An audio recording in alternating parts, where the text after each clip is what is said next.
Hey everybody, Andy here, helping you build a career you love. Got a great show for you today on moves to make in your job search for 2022. If you're here with me live, great to see you, great to have you. Get in the chat, say hi, let me know where you're from, put some question marks in front of your questions. If you're in any of my programs, let me know that so I can root you on, give you a shout out, and I love when you guys come to the shows. I really do. So I've got a lot to let's say unravel here, unpack, whatever you want to call it, on things that I think will really make your job search hum.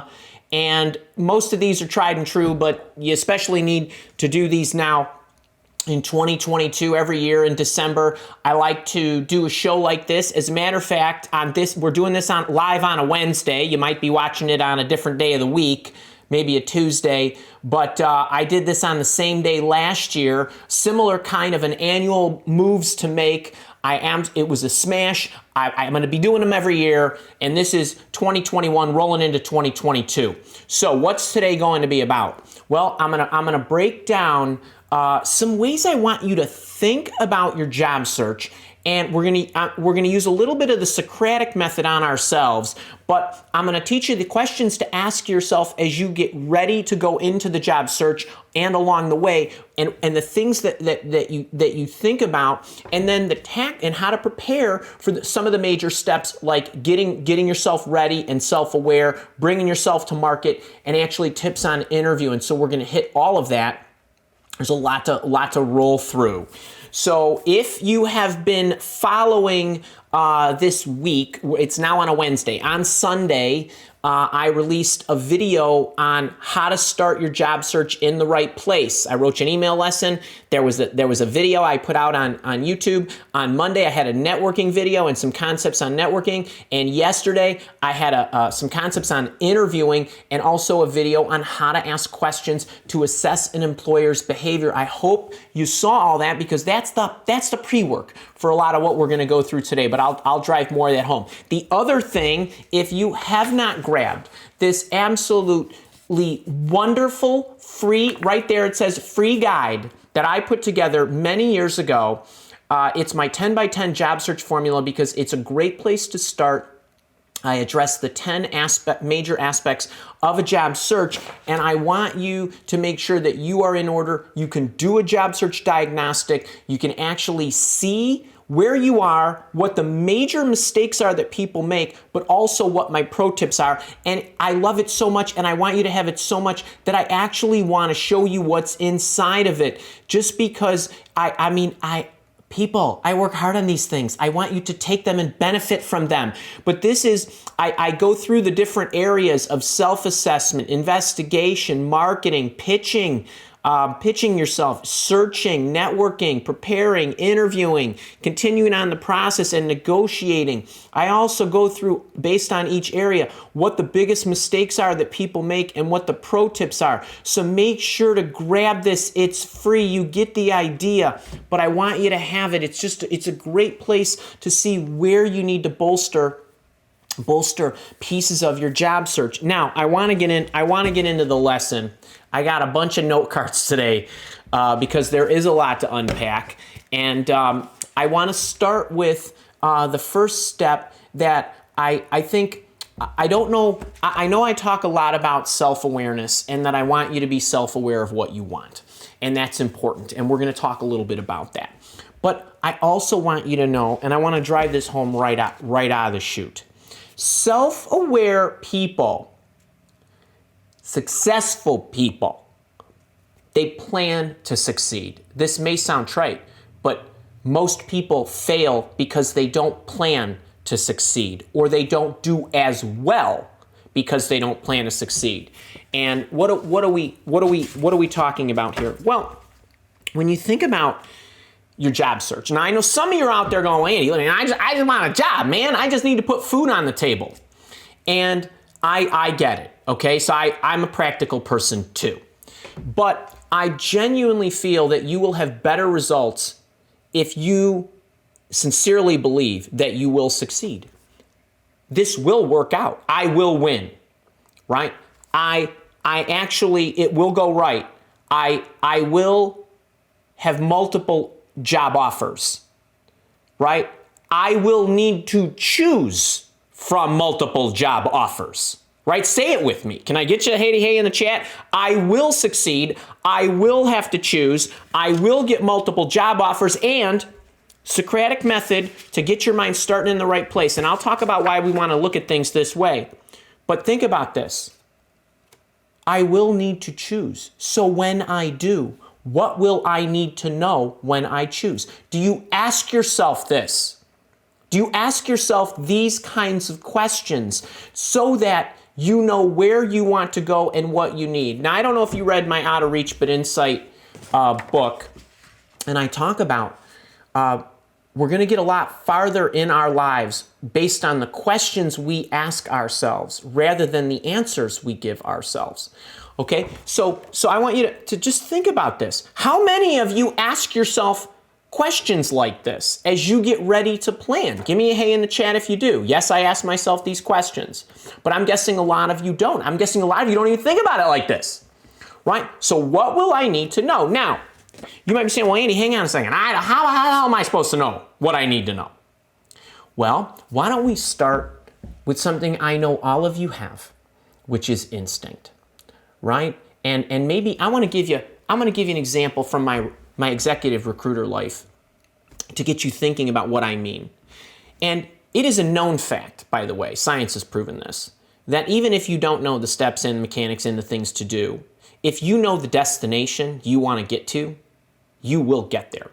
You will.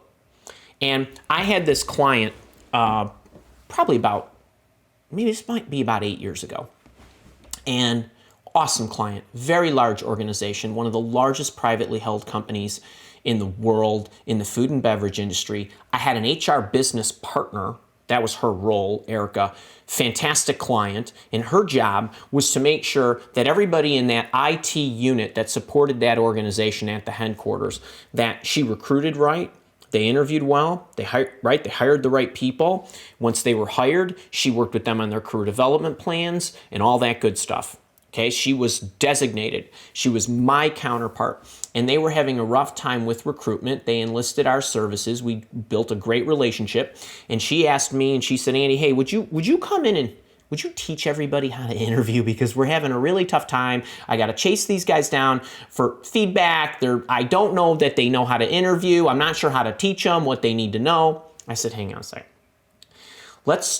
Let's get you the biggest ROI for the buck right away. And short of me in the interviews, watching them and telling them what to say and what to ask and all that good stuff, this isn't going to work. But let me give you a little trick that you can get these guys moving in the right direction. I want you to sit down with everybody and just one time. It only takes one time. And I want you to tell each person and say to them, okay, we're going to put the interviewing team together. We got the candidates coming in, and I want you to know specifically what I'm going to ask you, meaning give them the test questions before they start. Not what questions to ask the job candidates. I want you to tell your interviewers, hey, team member A, I'm going to ask you when you interview a potential team member certain things. I need you to get the information so you could make this assessment, and I need you to tell me things like, would you want to work with this person? Would you want to learn from this person? Would you want to teach this person? Do you think this person could learn what you know about our products and our infrastructure in a reasonable amount of time? And so on and so forth. And I want you to tell me yes or no, and I want you to tell me why you think that. And all of a sudden, those people that didn't know how to interview got really good, really fast at getting what information they needed to know because they were on the hook with Erica to give her that answer when they were done. And she didn't have to chase them anymore. And they would come back to her with the list of yes and no, and here's why. Here's evidence of the fact. This is what leads me to believe this to be true. Okay, you need to do that for yourself. And when you think about some questions that you want to ask yourself, what will I need to know? But I want to talk about before I get into that a little bit more about, you can ask yourself questions, but they might be the wrong questions. So this is a mistake alert. The bad job searcher asks these questions. What's available? What will they ask me? what will I say? What can I do? What's available? What will they ask me? What will I say? Can I get a hey in the chat? Are we guilty of this? Right? Is this the approach that we take out into the world? But let me give you a different approach. A good job searcher, what do I want? Start there. Why don't you start there? What do I want? How can I make that happen? You might not know how to make that happen. Don't worry, you'll figure it out. Who could I target that might be able to help me make that happen? What can I ask them? How can I show my value to everybody that I talk to? And how knowing me might benefit them? This is a completely different mindset and a completely different focus. And what have I taught you about focus? And a whole bunch of other people have taught you about focus. Where your attention goes, your energy flows. What you focus on grows. If what you're focused on is, I just need a job, I got news for you. It's going to take you a really long time if you ever get that job. If you focus on, what do I want? It'll happen. What do I want? But you have to figure out, how can I make that happen? Right? So think about that. What do we talk about? A lot of you have seen my video on my top 5 favorite questions to ask an employer in an interview. What's one of those questions? One of those questions that you guys all give back to me, right? You love the success question, don't you? And if you're not familiar with this video, my top 5 questions to ask in a job interview to ask the employer, one of those questions is, if you were to offer me this job and I was to take it, what exactly would success look like a year from now? What will I have done? Or anybody who takes this job, exactly what will they have done and accomplished that you would consider it a raging success? Right? You love that question. Why? Because they give you details and then you can assess, that sounds great. I think I can do that. They sound reasonable. I think those are good expectations on their part. Now I can show them how I would do that. Can I get a hey in the chat? How many of you do that with yourself as you start to job search? Do you ask yourself that question? Do you ask yourself these? What would a successful job search look like? What would a successful job offer look like? Have you thought about this? What would a successful job look like this? What would the right operating environment look like? Right? So where would you start this stuff? Right? These 4 here. Right? Where would you start that? Well, I gave you a video a couple days ago called How to Start Your Job Search in the Right Place. And I talked about the foundational viewing of what it is you want, the direction you want to go, the requirements that are important to you and how to assemble them. I gave you the top 15 or 20 or so specific requirements that I gathered from tens of thousands of hand-to-hand direct interviews with job candidates and what they cared about. So if you think about that, what have I talked to you about in this book, in interview intervention, right? What are some of the first words in this book? You're doing it backwards, right? Research yourself first and the company second, right? So I want you to think about that. Are you asking yourself these things? Okay, so what are the home run questions I want you to ask yourself? Am I pursuing the right job, the right company, the right career, whatever it is? What will help you do this? Gathering those requirements. What will help you gather the requirements? The interview intervention book, which I give you free. I will mail it to you anywhere in the world for $7. You get the ebook, the audio book, and you get bonus books too. And what else? Number 2, do I have the right and all questions to confirm my choice? So how are you going to know what questions to ask? Your questions are built based on your requirements. Your requirements are your criteria, the things that help you understand if you have the right operating environment. How are you going to get all of that? Watch that video, how to start your job search in the right place. If you want to grab this book while we're still under this package, because it ain't under this package for very long, $7, materials fee. I'll ship it to you anywhere in the world. You get the ebook, the audiobook, and to help you with this guy right here, How do I come up with those questions? In this interview package, in this interview book package, I also have an ebook titled How to Interview the Employer, 75 Great Questions to Ask Before You Take Any Job. You won't run out of questions. You just need to align them to what matters to you. You need to plan to succeed. And if you don't think this is important, I'm going to tell you that I got a lot of feedback from a lot of people in my job search coaching program, what I call the boot camp. And I want to show you a message from somebody who was doing her annual reflection as part of my leadership program. Patty was doing her annual reflection as part of my leadership program, and we asked a number of questions, and she went into the system and she was contributing to the comments here, and she said, I'm most thankful for Andy's chart in lesson 1 of the boot camp, which allowed me to reprioritize and accept a different path. It's really important that you go through this process because it's going to help get you direction. It will.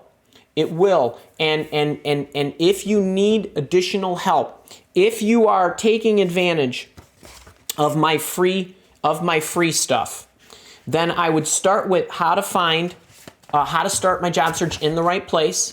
I would take a look at the 10 by 10 diagnostic. I would take a look at the intervention package because it's going to help you with what that criteria is, how to break it down, and it's also going to help you understand there's 39 great questions to ask an employer, but you'll also get that extra ebook, 75 great questions to ask. This will really get you started in the right place. All this stuff that I just mentioned is completely free. Now, if you are in my job search boot camp, there is a module in there that Patty referred to, Module 1. That's where you want to get started in the right place. Session 1 is on all the directional stuff. And in the entire module of Module 1, you also have a multi-pronged technique to head into the right path. I also give you some techniques, a 10-point technique to generate more job opportunities. And actually, if you're watching this with me live and you're in the job search bootcamp tomorrow, I'm actually teaching you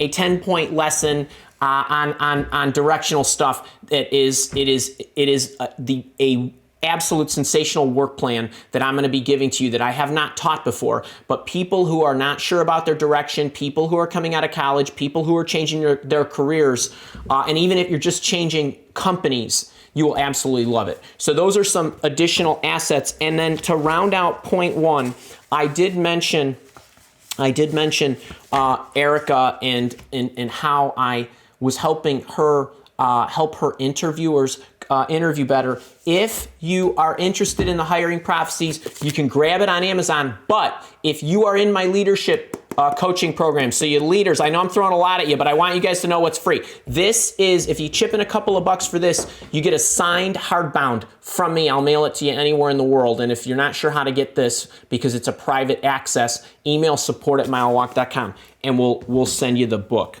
All right, that's your warm up. I'm about to go all Andy on you now, but if you're enjoying this, can you click that little like button there? How's everybody doing? I know that was a good opener, huh? Yay, excited for tomorrow.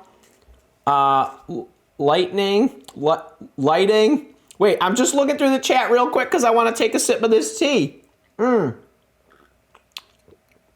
So if you have gotten the book package and you're having trouble with anything, email support. Okay, I want to just make sure before we kick on to part 2. Did I do my homework? Do I know what success looks like? Do I plan to succeed? Just make sure you're doing that. All right. Part 2. I'm going to put this on a t-shirt. I'm going to put this on a coffee mug. I'm going to make you posters and magnets and whatever I got to do. Are you feeding the funnel? If you do not know this Andyism, I'm going to show you the picture that this is really crazy. I'm going to show you the picture that I drew on December 15th, 2020. It was a Tuesday. And I was about to do my annual moves to make because we did it on December 16th last year. It's December 15th this year. Both happen to be a Wednesday. And if you don't know what the funnel is, this is the funnel. And I know I wave it around a lot because I've been waving it all year. I think per show, I got the biggest bang for the buck out of this card. And per activity, you're going to get the biggest bang out of the buck if you follow this concept, these principles. And what do I mean by feeding the funnel? All right. So your job search activities, the moves you make in pursuing your job. Everything in life is a funnel. Okay, everything. It doesn't matter what you do. Everything's a funnel. Or I can make a funnel out of anything. 90% of the activities that you do should fall in this orange section up top. I don't know if you can see the orange. Resume send-outs. Now you might be thinking, well, hang on, I gotta keep sending my resume in 9 out of 10 hours? No. 90% of your time should be dedicated to finding a company to work for, finding people in that company, networking to get to people in that company, sending them an email or message or calling them or walking to their house or whatever to get them your resume. So all of those activities, ultimately with the goal of sending, not loading your resume, not loading, no applicant trashing systems, no ATSs, sending your resume to them falls in this bucket. So if you're working full-time on your job search, 40 hours a week, 36 of them should be spent doing what I just said, okay? Because that's the probability of you getting your next job. I want your effort to be aligned with the probabilities. So if you got a 90% chance of, when you piece all these and add all these things up, of getting your job, this is the way it's going to happen. Then what happens? You send your resume out. Then what happens? Then less people, not 100%, well, maybe some of you, get back, right? And you go into exchanges, 1%. What does that mean? Well, 1% of your time should be going back and forth with people. What does this mean? Well, Andy, I sent a boss hunting message. I sent a networking message to an old colleague. I sent a boss hunting message to somebody. They didn't get back to me. You agonizing. This is what you're doing, what a lot of you do. How much time should I wait before I follow up with them? What should I say to them when I send them a follow-up? I sent them 3 follow-ups. When should I quit? Hey, why are they not moving fast enough in the interview process? All of that stuff and all that anguish you go through, yeah, stop it, okay? 90% up here, and then they become an afterthought until they get back to you, okay? This is why I want you to keep feeding the funnel. What happens when you feed the funnel? You don't care if they get back to you, right? What is this akin to, and what's the greatest analogy for how to feed the funnel? A lot of you were with me last month, right, in the Job Search Challenge, that 5-day event that I had. But even if you missed it, some of you have it as a product. Some of you saw it live. If you missed it, I do have a video or two somewhere on my YouTube channel. You can go find it. Okay, but this is what I mean. Back and forth, very little time. This is logistics. Hey, Mr. Recruiter Man, where should I show up? Where's the Zoom link? Where's your office? Great. See you then. That's it, okay? Then you're going to go into interviews. And then what's going to happen? What did I say? You're going to get multiple offers. What are you going to do? You're going to choose one of them, right? Okay, that's what I mean by the funnel, funneling down. 10%, maybe 9 to 10% of your time should be spent prepping for interviews, conducting your interviews, right? What does this also mean? When you get an interview on the line, so what? So keep going and interview, and you could squeal with glee and put effort into it, but 90% of your time. So if you're prepping for that interview for an hour, you should spend 9 more hours sending messages or finding people to send messages to while you're interviewing. You keep feeding the funnel. Why? So your blood pressure doesn't go up when that interview isn't going the way you hoped. When the recruiter isn't calling you back and they said they'd call you back this week and it's 3 weeks and you're wondering how long should I wait? You don't care because you've got so many things going. What do I call them? Bittas, balls in the air, that you don't care if they get back to you. Right? Okay. So are you feeding the funnel? What's an analogy from my life? Let me give you an analogy from my life. So I got this thing. It's called the Job Search Coaching Program. It used to be called the Job Search Bootcamp. I put it up in 2017. You're all invited to come if you're not members already. When I initially put it up in December, actually December of 2017, is when we first sold it, I had spent the prior year and a lot of time building the product, right? It was a product. It was an initial product, version 1.0. I spent 90% of my time doing what? Building the damn thing. Then what happened? Then I hung the for sale sign. I'm open for business on this product. Ever since that time, that's 4 years now, I have spent 90% of my time doing what? Marketing it, right? And then I spend some time, like tomorrow, you're gonna get 3 awesome lessons tomorrow, right? And I continue to nurture it and service it, but I'm constantly looking for what? More people to share it with so that they could see it. If somebody comes across me and they don't care to buy, right? There's a whole bunch of you on this session, and 3% of you will buy or something like that. Maybe some of you already did, but it is not my goal in life to spend a lot of time in here trying to convince you to buy the product, right? I'm looking for people who are interested in enrolling. And then once they get a sense of it, they might start asking me some questions. If they ask me questions, what are those?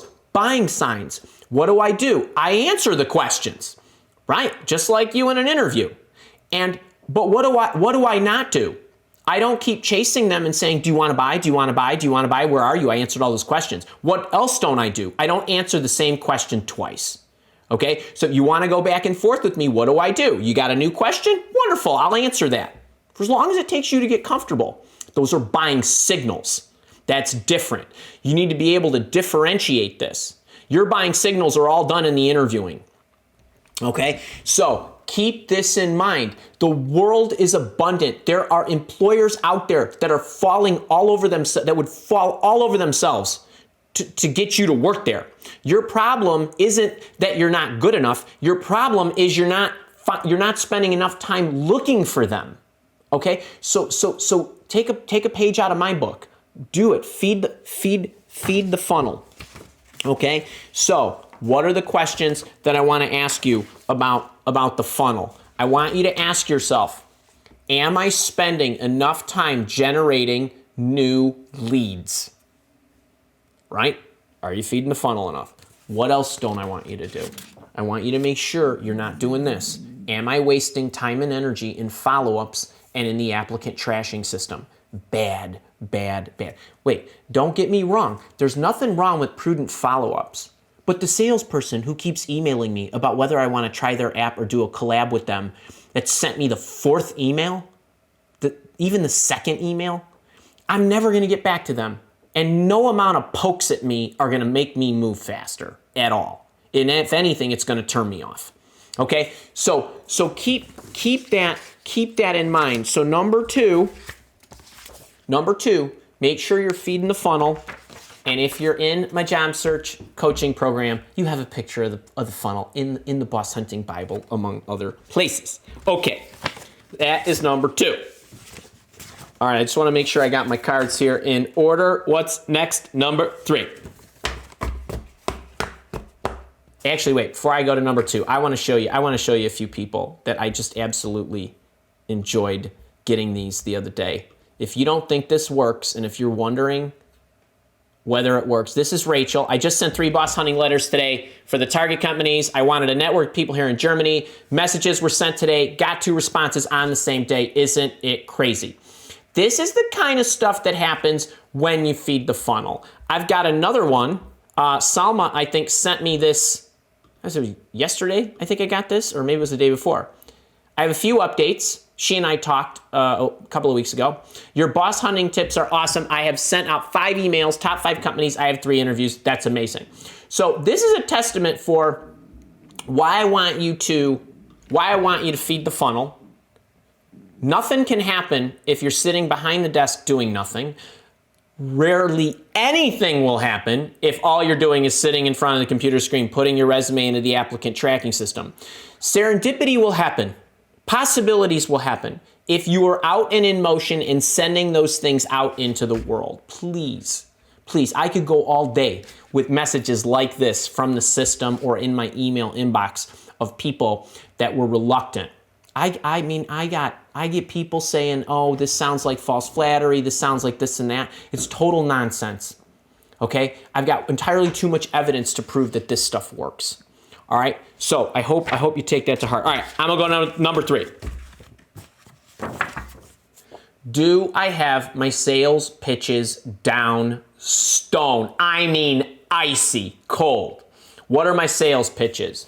Your sales pitches are your sales stories. Those are also known as your interview responses. So when you get asked a question, do you have your responses down? Now, I want to talk with you about what responses I want you to have down. All right, now, if you grab this book, you get my storytelling formula. In the storytelling formula, I give you the components of what makes you likable, believable, and memorable. So how you say what you say, all right? And it talks about the different things I want you to keep in mind, keeping it short and simple, talking in their language, making yourself believable using details, the organization to the story, things of that nature. It's all in here, okay? But I want you to know what stories you need to tell. There's different kind of stories, and in general, we're talking about in general, we're not talking about your hard skills yet. There's the foundational, what I call 5+, okay? The foundational 5. If you know these 5 plus the bonus, you're golden. First thing you need to do when you need to figure out the stories is, what are the foundational 5? And why the foundational 5? Andy, executive recruiter here, who's hired zillions of people, can tell you that based on these 5 to 6 things, I will know immediately whether I'm going to hire somebody and if they're going to work out long term. Now, this might be an oversimplification. However, if you have the foundational 5, you probably have 500 stories you can tell, offshoots of these things, okay? So let's just run through them real quick. Passion. What are you passionate about? If you're not passionate about what I do, forget it. I'm not hiring you. I don't care how awesome you are. Okay? So when you talk about your passion, what's important to you, what matters to you, what are you really interested in, any of that stuff is code for what's your passion. If you cannot adapt your passion to what I do, I'm not hiring you. Let me give you a story. So when you think about like the people that I would hire for Mile Walk, your passion needs to be about helping people. It doesn't need to be about being an influencer. It doesn't need to be about social media. It doesn't need to be about building IT technical training products or this or that. Okay? It needs to be about changing someone's life. And if you can show me, back it up with evidence that that's truly what you feel, that's great. I could teach you the rest. I could teach you how to post on social media, all right? I can teach you stuff. But what I can't teach is for you to care. I can't. So I need to know you come with care, okay? If you don't, I don't, there's no way you're gonna work. All right, number 2, how do you solve problems? So you gotta have some analytical abilities.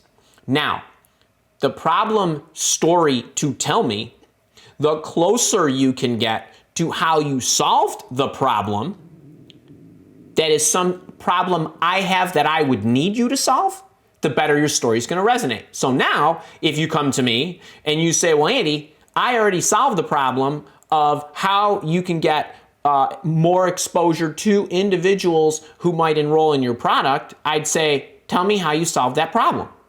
And then you walk me through it. I'm not going to say, tell me about a problem you solved. But if I'm dumb enough to ask you that, then you better be smart enough to know that you make it a problem that matters to me. How do you know if it matters to me? You should have done your homework on the company and what they do and the problems they're likely to have. The more alignment, the better. What value do you bring? Same kind of thing.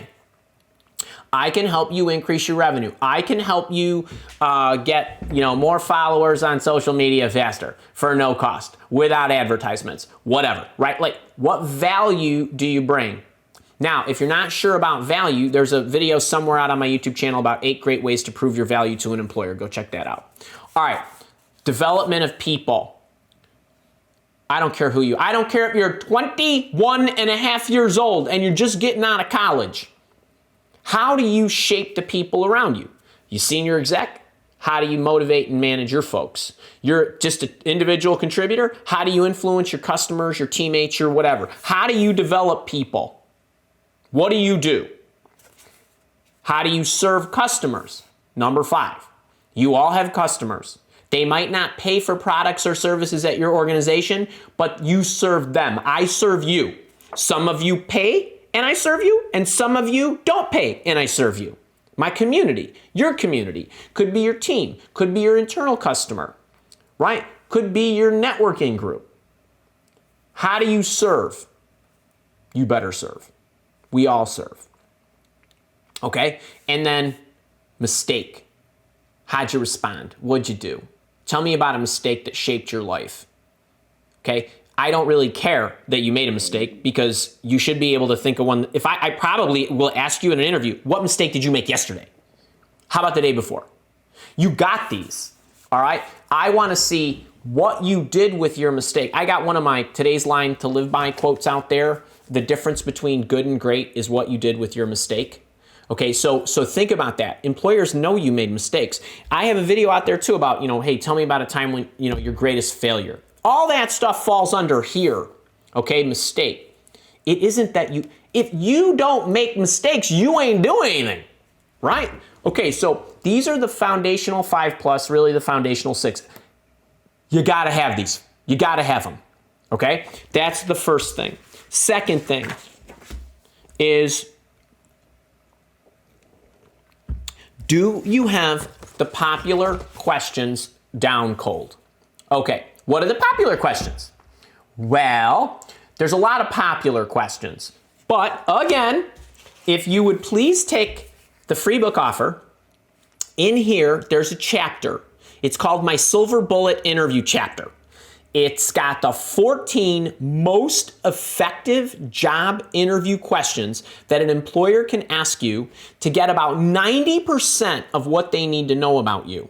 Now, they can mix and match across the foundational 5, but the questions come in different forms. But there's 14 base questions, and inside the chapter, I teach you what the 14 are.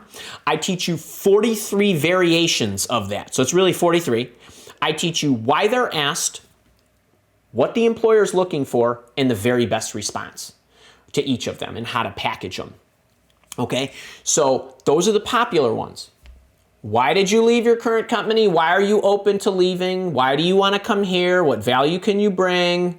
Right, that kind of stuff. But going through, they get deeper. But you get it. So are you ready here? And then, what's the other kind of questions?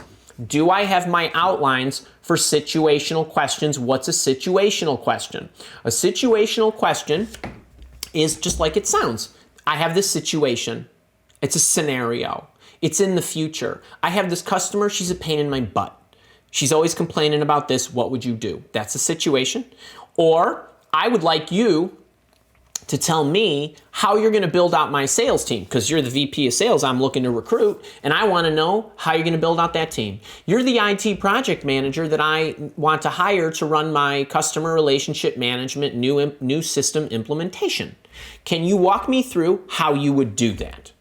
Every one of these situational questions, generally speaking, and I'm notwithstanding the absolutely epically stupid, what superhero do you want to be when you grow up? What was your favorite board game as a kid? These kind of ridiculous questions. Forget those for a second. Most situational questions, if employers know what they're doing and the interviewer knows what they're doing, they'll ask you a situational question about your bread and butter skill. I'm hiring you to build the sales team. I'm hiring you to sell the widgets. I'm hiring you to implement the system, right? I'm hiring you to market the product. How would you do that? Those are the most common situational questions. Now, what's the outline? Well, for everything that you do in your life, you want to have a playbook, right? You do have a playbook. You might not call it a playbook. You have a framework. You have a methodology. How about that? Fancy, right? You might not have reverse engineered or taken it out of what you do. That you meet with the stakeholders, you figure out what the business problem is, you design the solution, right? You architect it, right? Then you code it and develop it. Then you unit test it. Then you integration and QA test it, and so on. Then you implement, then you convert, and so on, right? So that's a framework. When you build out a sales team, what do? Well, first thing is you need to understand your customers. I need to do the segmentation because I need to know who's where. I need to see who's buying what. I need to see where the opportunity spots are. Where the spots are we ought to throw in the towel. I need to get the lay of the land. And based on that, what I'm going to do is I'm going to hire people in those locations where we have the biggest customers, where we are untapped but we know the market is rich. Then what am I going to do? Right? Boom, boom, boom, boom. Everything has a step-by-step procedure. And why do you want to have this? Well, there's many reasons. Number one, these outlines serve as what? Your outline as you walk them through. It serves as the first thing you're going to tell them. There's 7 things I'm going to do when I build out the team. I'm going to segment the customers. I'm going to look for this. I'm going to do that, blah, blah, blah, blah, blah, right? Now they have what? An image in their head, a map of where you're going with your story. It sounds organized, and you've told them I have a playbook. What do employers do? They pay more for people who have playbooks. They pay less for people that can only do one thing. All right, so that's the same thing for you. You as a buyer, you as a customer. You will pay for something that is what? Has a method, a structure, a system. Your outline is the way for you not only to demonstrate that, but to easily remember whether you're recalling something that they said, how did you implement that project? Or how would you do that project? That outline works for even a how-to, what you already did, or how you would do in the future. So you want to make sure that you have that. So what are you really looking for? You're looking to have the foundational 5 or 6. Want to make sure you got those stories. You want to have the popular ones down, right? I give you those. And then whatever it is, your bread and butter that you do, you want to make sure that you have your outline and you can recall stories of things in projects past, as well as how you would do things in the future. If they ask you situational questions or they've got case studies or whiteboarding or whatever in the interview process. All right. Now, just to recap this really quickly. Let's go through. I'm going to give you 1, 2, and 3, and then some of the places I would go. So make sure you're doing your upfront stuff. Successful people plan to succeed. Say it with me, right? It's going to go right. I'm going to get multiple offers. I'm going to need to choose. When I need to choose, what do I need to know? Make sure this is in order.